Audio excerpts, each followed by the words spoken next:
ይህን መጽሐፍ አማዞን ላይ ያገኘሁትና ገዛሁት እና የአማርኛ ማስተማሪያ መጽሐፍ ነው።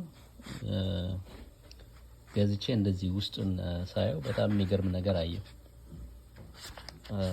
ኦኬ እዚህ ጋር እንደምታዩት ከበሩ learn to speak Amharic today a fun and easy guide for beginners with colorful pictures ይላል። ከዛ ወደ ውስጥ ስለ ሀሁ ነው የሚያስተምረው። በምሳሌ ትራንስሊትሬሽን፣ ከዛ ደግሞ በሐኪም ወርድ ኤግዛምፕል ያሳያል። ከዛ የእንግሊዘኛ ትርጉሙን ያስቀምጣል ማለት ነው። እና ያው እንግሊዘኛ ጀማሪዎች በዚህ መማር ይችላሉ ማለት ነው። ለልጆችም እንዲሁ በጣም ጥሩ ነው። ከዛ ግን ወደ ውስጥ እየገባው ሲሄድ የገረመኝን ነገር ላሳያችሁ። ለይልና በለ ለውዝ ይሰራል። ከዛ ደግሞ ሐመር ውሃ ይመጣል። በሃ ደግሞ ሐውልት ይላል።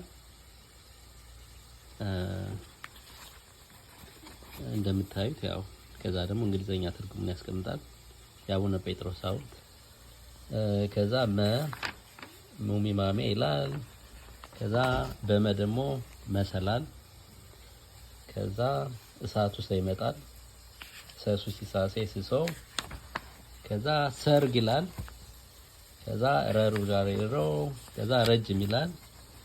ሰሱ ሲሳሴ ስሶ ይላል። እዚህ ጋር ተመልከቱ የገረመኝን ነገር። ሰንሰለት ይላል። ከዛ ቀጥሎ ደግሞ ያው የእንግሊዘኛ ትርጉሙ ቼን ነው ይላል። ከዛ ከስር ደግሞ በሰ ቃላት ሲሰራ ሰይፉ ይላል። ከዛ እንግሊዘኛ ትርጉሙ ሲያስቀምጠው ሰይፉ a famous talk show host ይልና የሰይፉን ፒክቸር እዚህ ያስቀምጣል። ብቻ በጣም ስለገረመኝ ነው። ያው እንግዲህ ይችን ሼር ለማድረግ ነው።